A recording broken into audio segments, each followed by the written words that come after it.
एकनाथ शिंदे को लेकर अजीत पवार ने किया बड़ा खुलासा, पूरा महाराष्ट्र हैरान।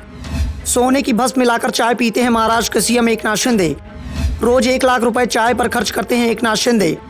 शिंदे ने भी अजीत पवार के सवालों का दिया करारा जवाब। महाराष्ट्र के मुख्यमंत्री के सरकारी निवास वर्षा बंगले पर हमेशा रौनक बनी रहती है, क्योंकि राज्य का सीएम कोई भी हो वो इसी बंगले में निवास करता है। एकनाथ शिंदे को अभी 8 महीने हुए हैं राज्य के सीएम पद की कुर्सी संभाले हुए। वो तेजी से फैसले ले रहे हैं, खुद को साबित करने की पुरजोर कोशिश कर रहे हैं। इस बीच विधानसभा में एनसीपी के नेता अजीत पवार ने शिंदे की चाय पानी के खर्च को लेकर सवाल खड़े कर दिए। अजीत पवार ने कहा कि एकनाथ शिंदे फिजूल खर्ची पर लगाम लगाने की बातें करते हैं, लेकिन उनके बंगले पर चाय पान का खर्च ही करीब 2.5 करोड़ रुपए है।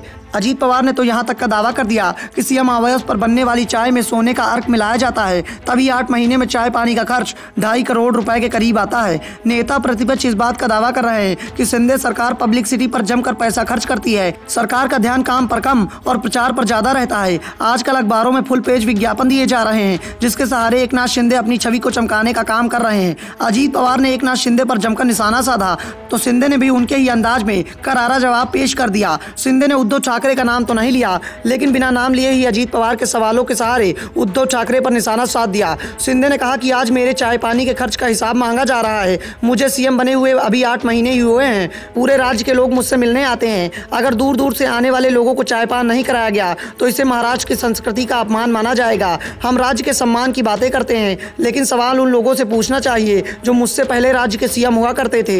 राज्य में महामारी फैली हुई थी, किसी को भी वर्षा बंगले पर जाने की अनुमति तक नहीं दी जाती थी, और कोई जाता भी था तो उसे पहले टेस्ट कराने होते थे, उसके बाद ही सीएम आवास पर एंट्री मिलती थी। सीएम भी सिर्फ फेसबुक लाइव पर ही दिखाई देते थे। करीब 2.5 साल तक यही होता रहा। कभी जानने की कोशिश नहीं की कि इन 2.5 सालों में सीएम आवास पर चाय पान का खर्च कितना होता है।